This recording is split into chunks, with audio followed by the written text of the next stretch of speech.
රිදී වලලු සීනෙන් දැක්කොත් රිදී වලලු දෙයක් ඔබ සීනෙන් දැක්කොත් ඔබට හොඳම හිතවතුකුගෙන් ඈත් වෙන්න සිද්ධ වෙන්න පුළුවන්. ඒ කියන්නේ ඔබගේ ළඟම අපයාළුවෝ කියලා කියන්නේ ඔබගේ කල්යාණ මිත්‍රයන්ගේ. ඔබගේ කල්යාණ මිත්‍රයෙක් වෙන්න පුළුවන්, ඔබගේ හොඳම හිතවතෙක් වෙන්න පුළුවන්, ඔබගේ හොඳම ඥාතියෙක් වෙන්න පුළුවන්. අන්නයගෙන් ඔබට අන්නේ පුද්ගලයාගෙන් ඔබව යම් කිසි කාලයකට ඈත් වෙන්න සිද්ධ වෙන්න පුළුවන්. සමහරවිට ඔබ දුර බැහැර ප්‍රදේශයකට රැකියාවට යනවා වෙන්න පුළුවන්, නැත්නම් ඔබ රට යනවා වෙන්න පුළුවන්. මොන හරි දෙයක් හින්දා මේ ඥාතියා ඔබගෙන් ඈත් වෙනවා.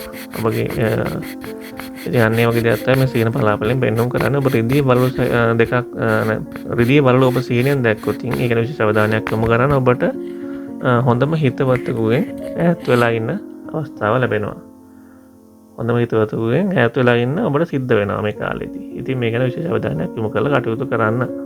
අපි මේ වගේ නිවැරදිම සීන පලාපල ඔබට නිතරම අරන් එනවා. ඉතින් ඔබත් සීන පලාපල පිළිබඳ උනන්දුවක් දක්වන කෙනෙක් නම් අනිවාර්යයෙන්ම අපේ channel එක subscribe කරලා තියාගන්න. බොහොම ස්තුතියි.